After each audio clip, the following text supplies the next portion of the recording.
can hold a conversation in 8 languages. About 13 on a basic level.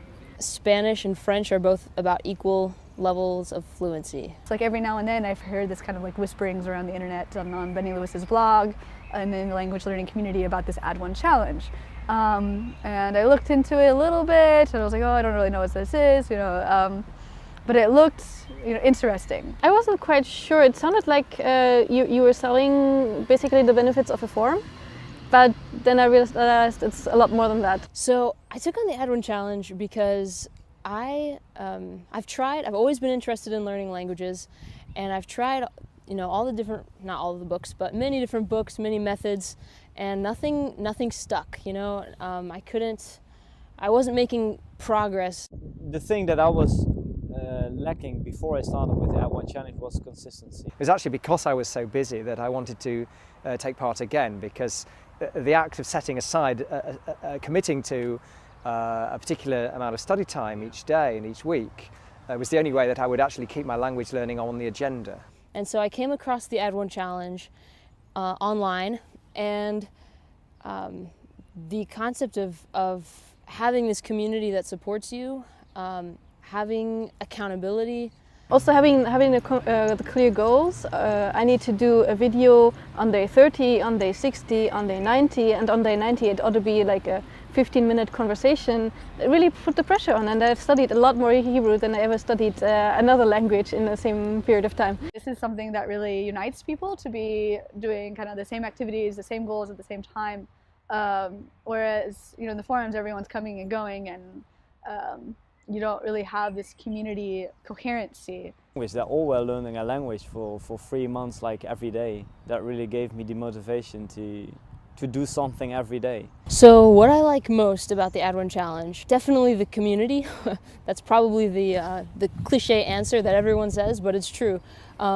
It's easy to think that it would be like pressing a button that's just like, you can do it, you can do it. But it's really not that. It's very personalized. It's very,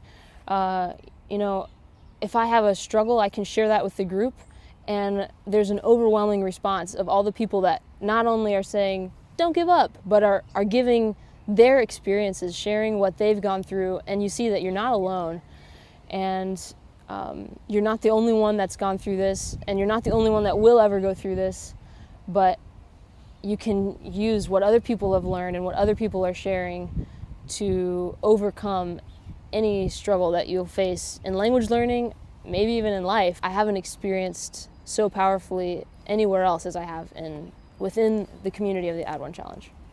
Add1Challenge really helped me because Mandarin was difficult at the beginning.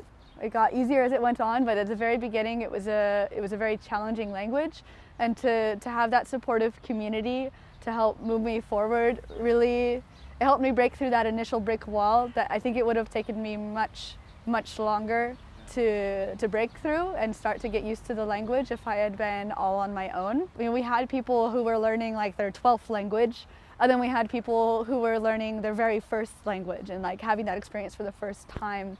And we saw that no matter where you were on that scale, everyone learned something, and they all benefited from it and learned something new. And it was just really inspiring both to learn from the people who were very experienced with learning languages, and to see people learning languages for the first time, like overcoming that hurdle. Before I studied Arabic, and I was afraid that Hebrew would be a bit like Arabic, because both are quite difficult languages and the writing system is not so easy with the missing vowels and the like.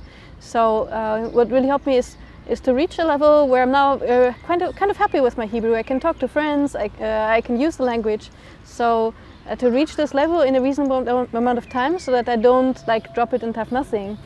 I think if I wanted to, I could pause or stop it now, and I would still have something. I would still keep the language, and that's not something that happened with Arabic. I tried Arabic like 3 or 4 times already, and I always stopped before I was at the level where I could reuse it for anything, and that's why I never kept it up. So for me, that's the biggest advantage, is that by the time the Add1Challenge is over, you have something in hand. You can continue with your language, or you can pause it and you don't have to be afraid of losing it completely.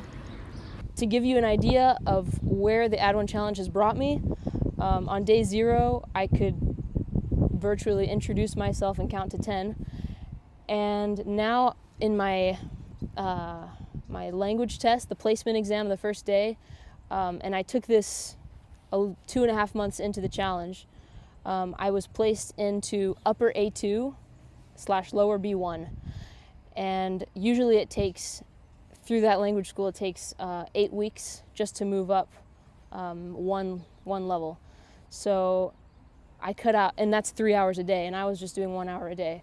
So the Add1Challenge saved me months of an intensive language school, and I got the same result. When I started with Japanese, I couldn't say a word. Well, maybe a few words, a few phrases, but I had no idea about the structure of the language. I never spoken it to a native speaker.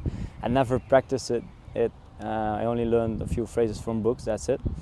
And after 3 months, I held my first 10-minute conversation. So that was that felt very good.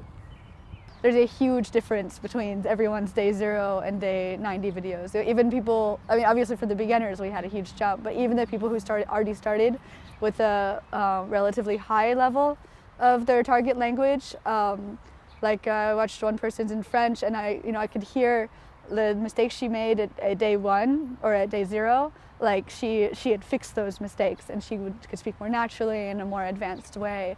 So yeah, I think it was just a very good experience overall, and I think people from all different levels and all different perspectives were able to share with each other and yeah, help each other out. That was amazing. And this Jake, the winner, I think he's 14 years old, and he studied Mandarin Chinese, and I think before the challenge he studied 1 or 1.5 years of Chinese, but his level was really basic, and he couldn't really say much, and I was using a lot of English words. He even used the English word for in. So really not much. And then after the challenge, I could have sworn he studied Chinese for 2 years or something. It was really amazing progress. And so I'm really happy that Jake won the prize, and that he got to go to China now, where he'll be able to use the language and profit from it. Yeah, I would definitely recommend people doing the Add1Challenge. I certainly would, yes. It's not just for people starting out with a new language. It's a way of, continuing to keep the motivation going. You've tried the methods, you buy the book and it sits on your shelf, and that hasn't worked for you, but you still can't seem to get rid of that desire to learn a language. You should definitely consider joining the Add1Challenge. That might be just the extra shove that you need, and the extra motivation and accountability and encouragement that you need. Well, if you lack the consistency of learning a language, then I think the Add1Challenge can be a very good thing to do, because after I did the first Add1Challenge, I kept the habit of learning consistently, which means scheduling classes every day, and I still do that now. Definitely recommend it. Basically everyone. I mean, I'm an experienced polyglot, but a lot of people in the challenge were beginners studying their first language or the second language, and it seemed to work equally well for everyone. I guess the ones that can most benefit from it is if they feel they aren't studying enough during the day, they want to study it, but something always comes up. I think that's the key target group.